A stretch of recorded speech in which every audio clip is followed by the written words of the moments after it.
You're locked in to Fran Harris's Women's Basketball TV. Are you insane? Some of y'all are just haters. With WNBA champion, NCAA champion, sports announcer, and entrepreneur, Fran Harris.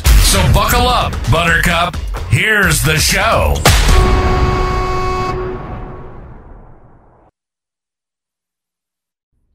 All right, so we start this game with an amazing, unbelievable shot by Kennedy Carter. This was an incredible shot, especially considering she had only, shot 3 or 4 the entire season so far. But this shot right here is a dagger on so many levels. Perfect pass. A'ja Wilson goes to get the ball. Absolutely a good bucket that could have been stopped. Let me show y'all something. This drives me crazy right here. I have lost a game as a player like this, and I have lost a game as a coach like this. Look at this play right here that Becky Hammon drew up for the Aces. All right. I want to show y'all something. We're going to watch it one more time together, and then I'm going to break it down. Pass over the top, catch the ball, go up, 0.2 seconds left. Everybody knows it's good. Now, here's my problem with the defense on this. And again, I preface this by saying I have lost a game as a player. Yes, a very critical game in my college career as a player with a very similar play. And I have lost a game as a coach when my team was on defense in this exact situation.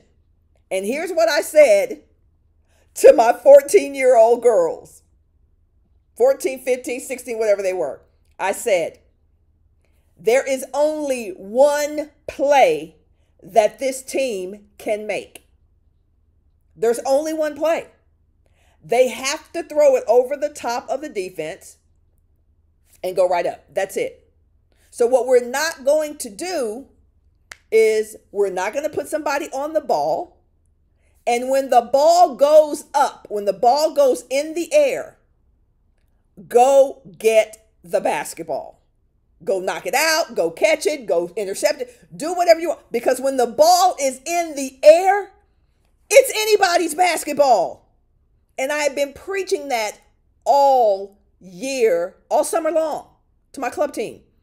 Guys, when the ball's in the air, it's anybody's ball. Y'all know that, right? It doesn't matter who's on offense, who's on defense. If y'all see the ball flying, and we would practice since they were 12 years old.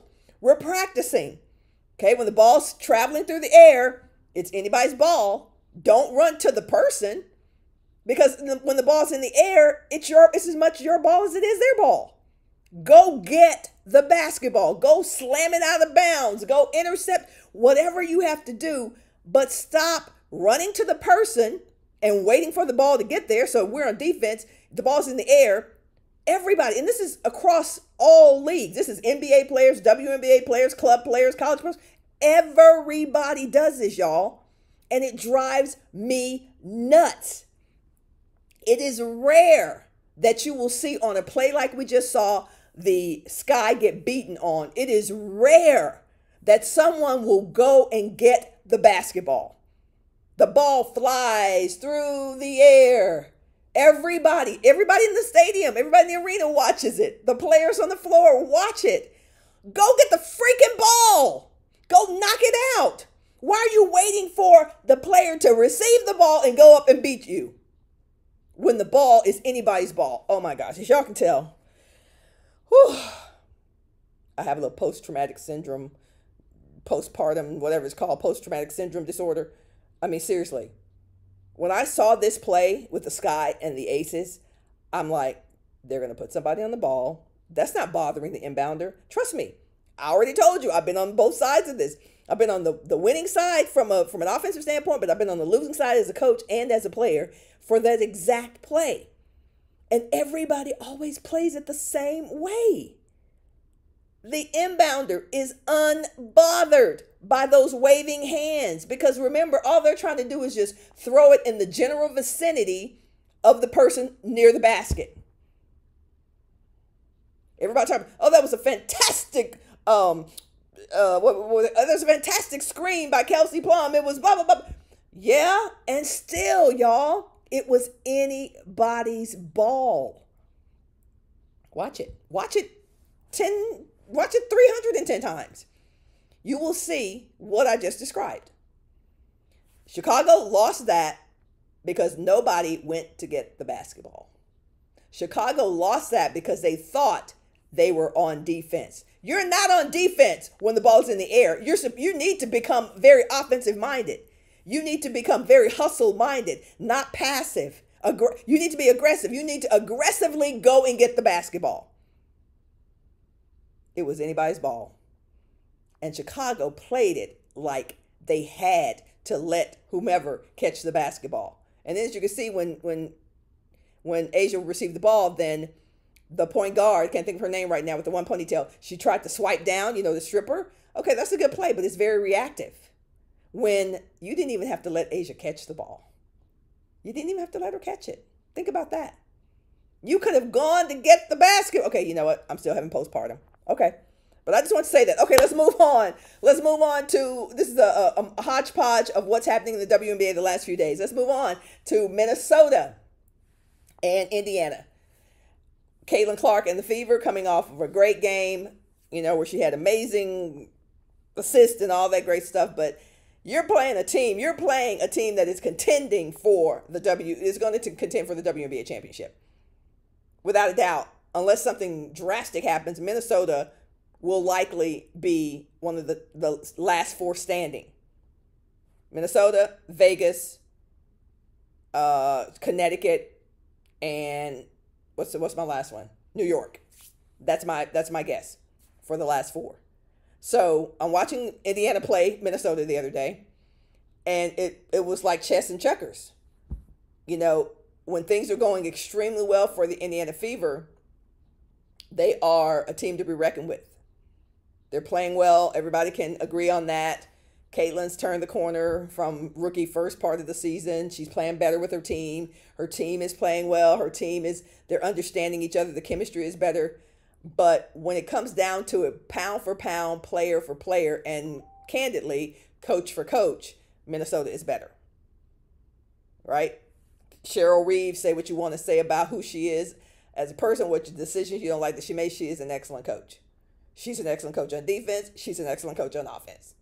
Like, some of y'all think y'all have to like people to give them props. I don't have to like people or coaches or players to acknowledge their greatness. And Cheryl Reeve is one of our greatest coaches. She's a great coach.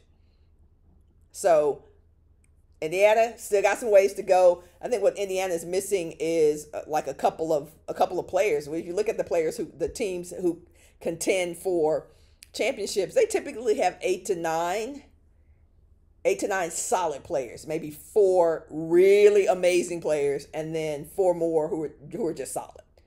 That's how I see Connecticut. That's how I see Minnesota. Before this year, that's how I saw the Aces. The Aces are leveraging all of their bench now to get it done because frankly, everybody's gotten better, and the Aces, in my opinion, are not performing at the level that they were performing last year at this time, at the same level. So it's more of a race for me right now with these teams. But those are the 4 teams that I see being in our final 4, if you will, at the end. Let's see, who else we got real quickly. Let's talk about New York. New York. What I'm liking about New York, and I've called a couple of their games because I call the Wings, and I called 2 of the New York games this past week with the Dallas Wings. What I like about New York is that they have some unassuming players. Even their superstars are not that assuming. They're unassuming. They're just great. Stewie, Jonquel Jones, great players. But, it's nothing really flashy. In fact, Stewie didn't have a great first half in the second game against the Dallas Wings. I can't remember. Didn't have a great first half in particular. Not a great even second half. But their other players, others were stepping up in a real big way. And I can't think of her name. It escapes me. But the international player who was getting bucket after bucket after bucket had a great game against the Dallas Wings in the second one. So we're looking at teams that are very different in terms of the complexion of their teams, but who know how to get it done when it's time to get it done. So I'm looking forward to this next week as the stakes rise for all of the teams, and the teams that are kind of huddled in the middle can actually start to make a way. Looking at Atlanta, looking at maybe Los Angeles, of course, those kinds of things. Seattle, it's going to get really murky, I think. At least I hope it does. I don't want any runaways from like teams that just dominate and there's no doubt who's going to win. I don't like that. That's not good for our league. So I'm looking for things to get more competitive here. But who you guys like heading into the last maybe 2 or 3 weeks of the season? Who do you like? Who do you think is going to be there at the end? Who's going to be the Final Four that you think we will see as we head into playoffs? Let's see in the next one. That's all for now. Before you bounce, make sure you like, comment, subscribe, and check out the merch.